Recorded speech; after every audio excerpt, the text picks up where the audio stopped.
Crack Levine late night, mic blowing in the room. That boogie talk hoops, let the truth cut through the fumes. From the blacktop dreams to the banners in the rafters. We talk legacy, not just scores from the afters. Every take measured like a jump. What's happening? Happy Saturday. Back to our old faithful Corona premiere. 80 degrees out. Chicago jumping with St. Patty's Day. They ain't really doing much down here, man. I might try to find a Irish bar. See if I can go out and have some green beers. See what's happening. I know I got one spot, but it's about an hour away. They having a big party today. So, hey, happy St. Patty's Day weekend. And good week of hoops. Interesting week. Y'all know what I know what everybody want to hear. So we just going to jump right into it. Bam scored 83. Now, I got a text at half. I think he had close to 50. No, he had 35. I think that's when I started. But I started paying attention at half. By the third quarter, he's close to over 60, going into 70. So I probably watched the last 3 to 4 minutes. When I tell you it was terrible, it was hard to watch. But this game, and this is where I think people struggle. So as a Kobe fan, I ain't like it. But as I'm going to call myself a media person in the media, whatever, I can respect it because it still take a lot of work to shoot 40-plus shots, make 40 free throws. It's 83 points. Congrats to Bam, right? He didn't break a record. He broke Kobe's personal record. So Wilt still holds the record at 100. So here's the thing. And I think this is where everybody's struggling. This game was a record-chasing moment, right? So it got to a point. It was in sight. Spoelstra and the team decided to go after it, and they went after it. Now, this isn't the first time this has been done. Now, I never saw Wilt, so I can only go by what I've heard, but they said his game was something similar to this. It got to a point where he was close to 100. Wilt scored 100. We forget, there have been others that have scored 100 at different levels. Lisa Leslie did it. DeJuan Wagner did it. LaMelo had 90. So it's been done, right? It's insane, but it's been done. But a lot of those were chasing. If you look at the scores, games were out of hand, and they were chasing points. So this is where I laid a foundation.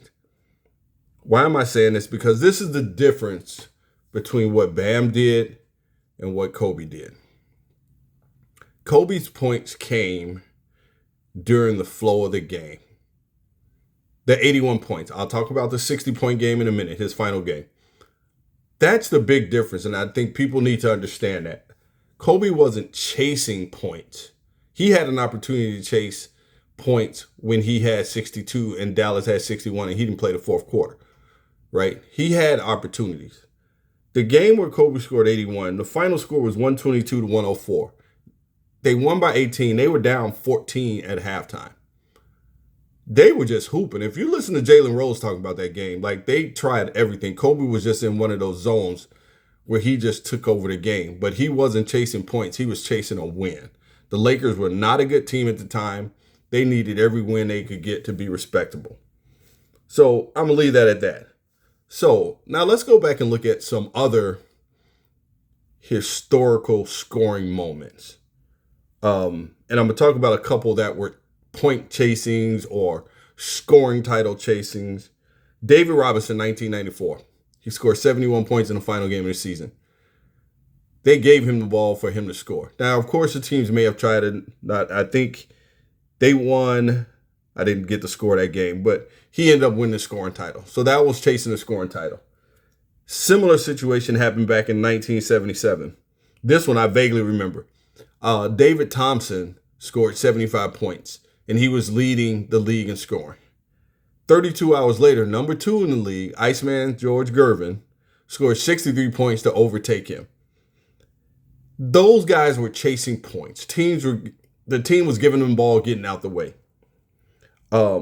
Kobe's last game of the season, his final game, everybody watched it. We enjoyed it because it was his last hurrah. He wasn't necessarily chasing points, but they just wanted him to shoot as much as he could. The man was gas. But even with that shooting, he scored, what do you have, 60 that game? That one, you're chasing points, but you're chasing a moment. You were just chasing the end of his career. Now, here's a guy, and I think he's going to really, he's going to break 83 before he's done. Luka had 73.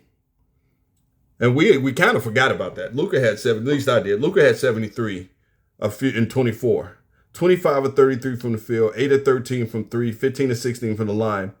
These points were actually in the flow of the game. The final score of this game was 148-143. Luka was just hooping. So I say all of that. Even Book's game, when Book scored 70, the final score of the game was 130-120. So I say that to say there are scenarios where guys will chase points. It's going to happen. It's happened in the past. It's going to happen again. But there are also scenarios, and this is one big factor too. This is why everybody's upset. Bam is not a scorer.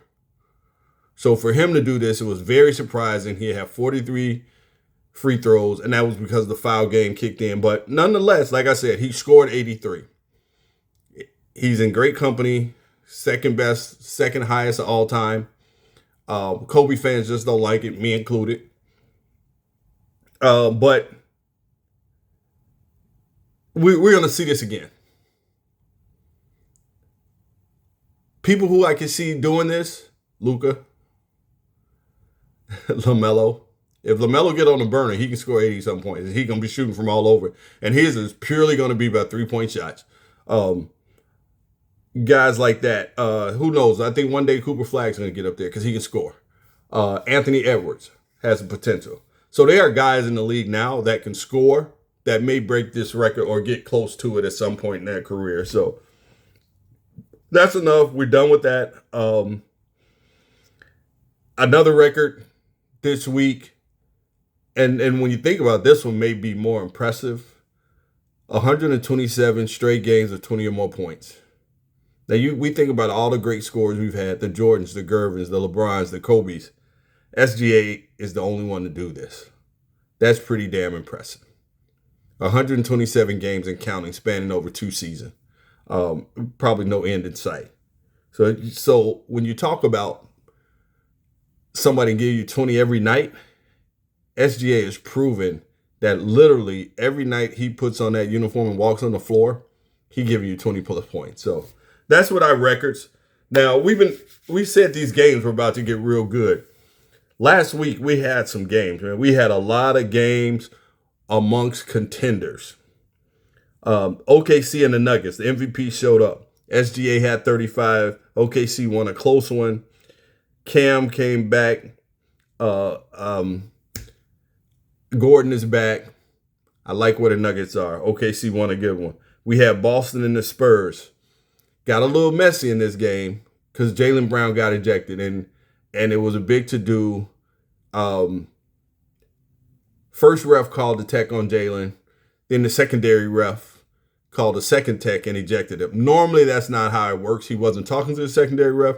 Normally, the main ref, if he gave it to you once, if he gives you the second technical, then you're ejected. So this one got a little out of control, but it takes away from the game. A game like this, you give a guy a little leeway. Like, this is an important game. Both of these games have playoff ramifications. We're in the midst of this stuff. We don't need guys getting ejected for just being frustrated over a foul. We just don't need it. If he's laying his hands and calling you MFs and everything else, then yeah, but these guys, it's passion now. This is everybody fighting for a playoff seed, right? Hell, Boston fighting for number 1, San Antonio fighting for number 1. Both of them got a shot. So we can't let the refs need to put their egos in their pockets. Let these guys play. Wemby had 39 that game. What else do we have? Lakers had a good week. Lakers beat the Timberwolves. Luke and Reeves, 30 plus. Is this team better without LeBron? Yes, they are. They move faster. There's one less guy holding the ball. You're only down to 2 guys holding the ball. So, yeah. Rockets, Nuggets. Nuggets blew out the Rockets. We'll talk about this Rockets team, man, but I keep saying it. I'm just not They're a good team. They're not a contender right now. Not to me. Maybe next year, but not right now. The Clippers are still on the roll, man. They beat Minnesota, and I thought Minnesota had an opportunity to gain some speed, and they're not taking advantage of it. They're losing a lot of games. Nuggets Spurs, close one. No Wemby, no Jay Will. Nuggets beat the Spurs. Nuggets are winning games that they have to win right now. They are in the midst of this. They are healthy. They got opportunity. Celtics Thunder, another close one. Tatum didn't play this game. Tatum, this is the one I think it might have been a back-to-back. So Tatum sat out. But 2-point game, and it was close. Celtics had a shot. They had a shot. They had the last possession, missed the shot. But again, this was a good week, and we got more games next week coming up that really are going to start shaping these playoffs. There's a shot. I mean, Detroit and OKC have held down their, respectively, their number one spots for the vast majority of the season. But we could really get to a point where it might be, the last 1 to 2 games of the season is going to decide who are the champions in the East and the West. Oh boy, that's good and cold. So just jumping right into it, and I'm gonna go top to bottom now, since we know Detroit is still holding down the East right now. They got a 5-game lead over Boston. Boston lost 2 in a row. They need every win right now. I know we keep talking about Detroit, and maybe they starting to hear this. In their last game, they had 7 guys in double digits points, and one of them wasn't Cade. So maybe guys are realizing they have 2 shooters, and you just need a couple. Hauser and Duncan Robinson, they have shooters.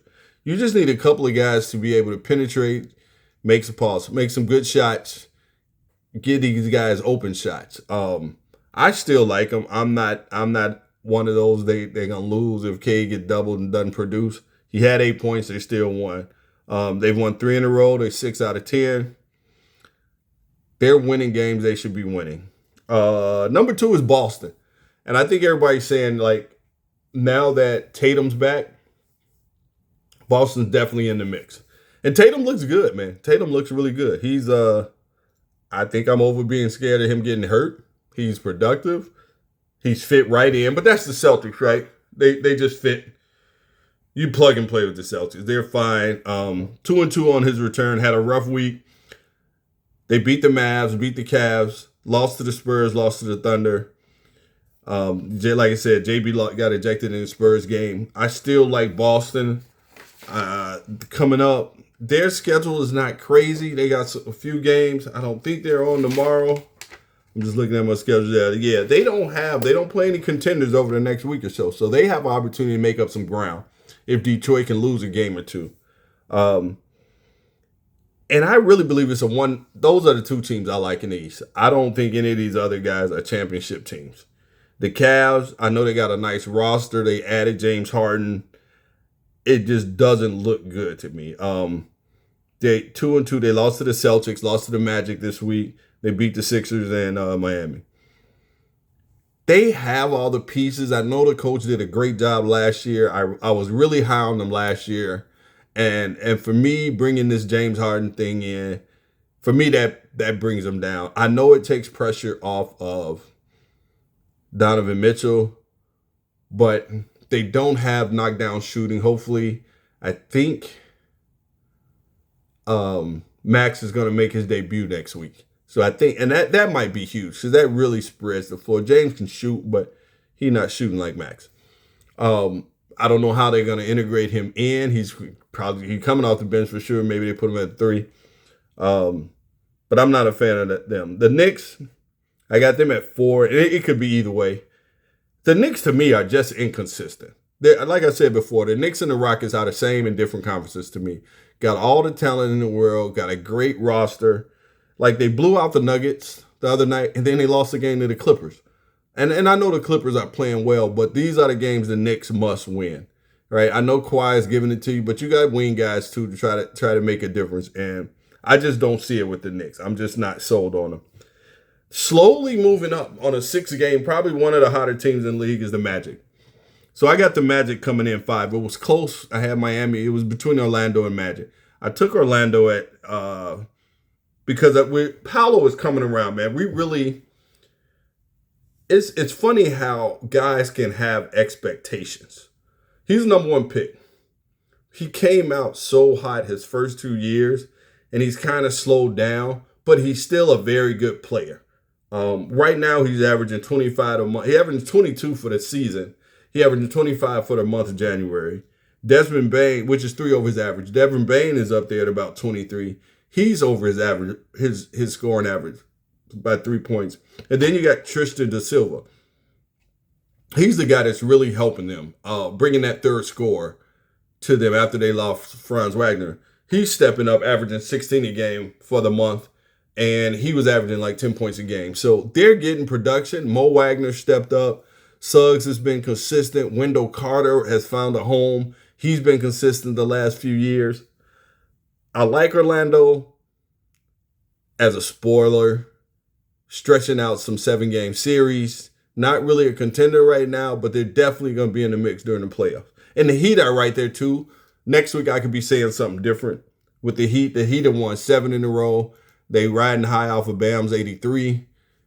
And we know that they're going to get the best coaching in the world when it comes down to close games in this part of the season. So let's see where they are. Quietly, Atlanta post this Kuminga trade. Atlanta's won 8 in a row. Not a contender, but making noise in that bottom part. Could be a spoiler. The same way with my beloved Hornets, hottest team in the league. And they actually play the Spurs tonight.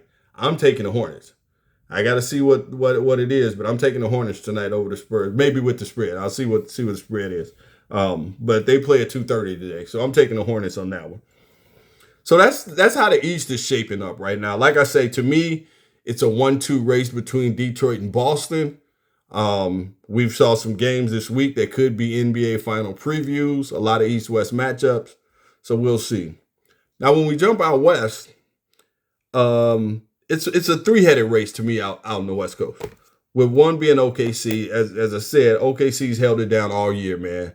You got the leading MVP candidate. Jay Will should be back soon. Hartenstein should be back.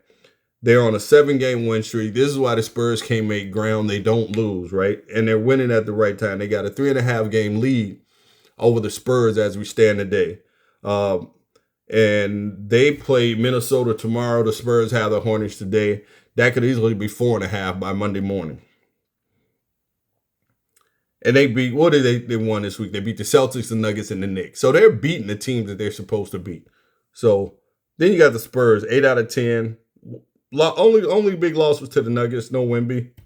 They beat the Rockets, beat the Clippers, beat the Celtics. Like I said, they got the Clippers again on Monday. The Hornets stay. I like the Hornets, but that's going to be a fun game to watch. Lock in, 2:30 today. Lock in. When we talk about the Spurs, we'll talk a little bit about MVPs, but Wemby, they got a great roster, man. With Fox, that's a huge pickup that we don't talk enough about, but bringing Fox over for some veteran leadership. You got Wemby, you got Castle. Like, these guys can play, man. They got to really, and this young coach is good. So the Spurs got it all. Charles, that's your team. I got you, man. I know that I'm riding with them. I got no complaints against the Spurs. Now, here's who I really like, and I don't know how that's going to play out, man, but Denver is coming. Denver is finally healthy. Gordon is back. He's not himself yet, but he's back. Last couple of games, Cam Johnson showed up. He had 15 and 17. Jamal Murray's been on a heater lately. He had a few 30-point games. He had 39 the other night. Bron is always consistent. Probably one of the more underrated athletic wing defenders in the league. Bron is solid, man. Very solid. So Denver's back. They beat the Spurs. They beat the Rockets. They lost to the Knicks and Thunder. They had a tough week. Tough schedule. To walk away from that 2-2, pretty solid. Now, Minnesota, I got Minnesota coming in at 4. And after these guys, after the first 3, I don't think anybody else has a great shot at making the finals or winning the West. I think Minnesota will take somebody. Potentially, could they get to the Western Conference Finals? Yeah, they could, depending on their path. They can make it. They got all the pieces now, right? Picking up AO from the Bulls. You got McDaniels playing great. You got Naz Reid. You got Randall. You got the big guy Gobert. So they have all the pieces, right? It's just a matter of can they get over a hump. And this is where I think for them to do that, Ant-Man's going to have to be at an MVP level of play in the playoffs. And I'm talking 35-point games consistently, like to get Minnesota to the top. They got the next few weeks are going to be tough for them, though. They got the Thunder, they got the Rockets, they got the Celtics. So they got some games that they got to win if they want to make up some ground in this. Because the last four, I think they're all a half game apart. Denver, Minnesota, the Lakers, and the Rockets are all a half game apart. Now, I got Minnesota at 4, and I actually got the Lakers at 5, man. And I think it's by default because the Rockets piss me off because they're so inconsistent. At least with the Lakers, I know what I'm going to get. They're going to score a whole bunch of points. They're on a 4-game run, and they're just going to outscore you. Like, their goal is I'm going to put more points on the board than you do. It ain't about making defensive stops. It's about can I get the ball in the basket faster than you can, and hopefully I get the last shot. That's how they're going to win. But they beat the Wolves. They beat the Knicks. They got a great game with the Nuggets tonight. So I like where the Lakers are for right now. Are they winning anything? Nope. They probably get knocked out in the second round because if they got to go up against any OKC, the Spurs, or Denver, they losing in a 7-game series. So they're done. So they'll win a first-round matchup. Luka win you a matchup by yourself in the first round. And that's that. So that's where we are in the West. So now, closing this thing out. So right now, you'd probably say Shea is MVP. What he's doing is outstanding. But there's a situation where Wemby could win this thing. And that's if San Antonio can make up the ground and come out the West as the number 1 seed, Wemby would get the MVP because he's going to be the reason they did it. And if he gets this first one, that's going to be the first of many. Same applies for the Joker. I just don't think they can catch up. I think the Joker's season is probably going to go down. His last few seasons are going to go down as a few of the best seasons any big man has ever had, man. The guy's a walking. This month, he's already had 4 triple-doubles. His play, and you got to be a basketball savant to understand what Joker does on the floor, man. They run this offense through him, and when he's at the high post, he just picks teams apart, man. He's the backdoor passes, the lobs, the free throw extended jumper, the pick and roll. Like, it's so many things he does to facilitate the offense that I think the common viewer would miss. And that's why I appreciate his game so much. I think his MVP is going to be close. He'll definitely get some votes, but I think it's a Wemby SGA race. So that's it. That's the MVP scenarios. Now the Rookie of the Year. It's so close. It's close. It's close. I'm a flag guy, but that damn Knueppel man can shoot the shit out the ball, man. He can shoot. So I look at it right now as it stands. Oh, where are we? Coop averaging 20. Knueppel's at 19. Coop had a rough week since he's been back. Knueppel leads in total points. Coop leads in total assists. Cooper's averaging more rebounds. And it's going to come down who has the remaining of this season, who puts up the most 30-point games. Like if Knueppel goes on one of those shooting streaks and he's knocking down 5 to 6 threes a game, it could be his. But then we saw before the injury, Coop put up 40. So if he does 40 and a few 30 pieces over the next month, it might be his to go home. So it's still a 1A, 1B race. Going to be close. Talking to Bones, Collis, my boy Collis, we don't need a tie. They got to give it to somebody. No disrespect to the loser in this case. I think both will be all-stars for years to come. And we got to go with it. So that's where we are on the Rookie of the Year. And then lastly, since my boy Leroy asked, and he better watch so he can put some of these picks in before 2:30. I'm going to give you a few. Oh, before I go to the picks, we got some games Like I said, today you got the Hornets and the Spurs. You got the Nuggets and the Lakers tonight. The Lakers play the Rockets twice this week in Houston. Now I won't be in town. I'm going to miss both games. But the Lakers play the Nuggets Monday night, and then they got them again Wednesday, which will be interesting because that will really determine the number 4 and 5, 5 and 6. 5 and 6 could be 4 and 5 depending on what the Nuggets do. And then you got the Wolves and Thunder tomorrow. So we got some good games that will help shape things up. But now, as far as what you should be taking here, I'm going to give you some plays for today. If you catch them today, these will probably be out there for the rest of the week. I told you, anytime you get LaMelo and Con over 3.5 or Brandon Miller, take it. Today, they got Wemby at 24. Take the over. They got Darren Fox at 16.5. Grab that at the over. Tonight, Luka at 31.5. This is going to be a shootout. Take Luka over 31.5. Austin Reeves, if you get him around 20, take his over. This one I'm kind of on the fence with Joker. His PRA is set at 52.5. I don't know. I'm probably going to play the over on that one. And then Luka over 8.5 assists. Those are your plays for tonight, for Saturday. And again, a lot of these probably go for a week. You'll probably see something similar. So go ahead and run with it. So, hey, happy Saturday. Another episode.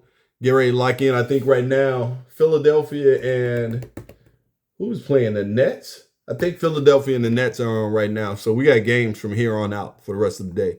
So we're at that point in the season. So, hey, thank you all again, man, for another Saturday. God bless you. Appreciate you. Like and subscribe. Tell your friends.